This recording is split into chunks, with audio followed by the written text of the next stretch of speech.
Vitamin A capsule কাকে খাওয়াবো? 6 থেকে 11 মাস। কেন? আমরা 1 বছর পর্যন্ত বলি না, আমরা কি বলি? 6 মাস পর্যন্ত শুধু বুকের দুধ, এছাড়া তো কিছু বলি না। তার মানে 6 মাস থেকে 1 বছর হওয়া পর্যন্ত আমরা নীল ক্যাপসুল খাওয়াবো।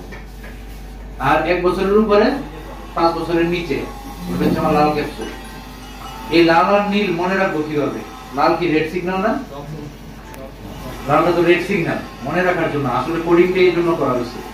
লাল ক্যাপসুলটা যেন আমরা ছোট বাচ্চাদের না খাওয়াই, অর্থাৎ 1 বছরের নিচে, এই জন্য এটাকে লাল করা হয়েছে।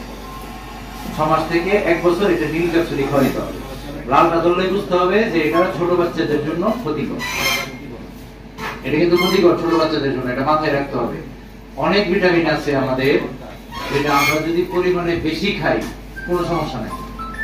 যেমন ভিটামিন সি খাই না আমরা, লেবুতে খাই, জাম্বুরাতে খাই, ভিটামিন সি ট্যাবলেটও খাই। বেশি হবে শরীরে থাকবে না, বছরের সাথে বেড়ে যাবে, কোনো ক্ষতি নেই।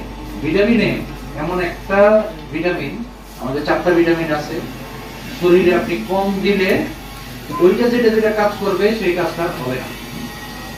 আবার যদি বেশি দেন তাহলে সেটা আবার লিভারকে সমস্যা করবে, স্কিনের মধ্যে সমস্যা করবে, চোখের মধ্যে সমস্যা করবে। উল্টা ভালোর জন্য দিলাম হচ্ছে কি খারাপ, কারণ কি সে শরীর থেকে বের হবে না।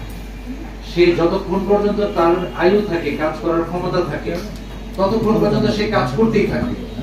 ভালো কাজই দেন আর খারাপ কাজই দেন। ভালো কাজ দিতে যতক্ষণ পারবে সে ভালো কাজ করবে, পরিমাণে যখন বেশি হয়ে যাবে তখন খারাপ কাজ করবে। এই জন্য ভিটামিন এ কিন্তু আমাদের ঠিক যার জন্য যেটা সেটাই দিতে হবে।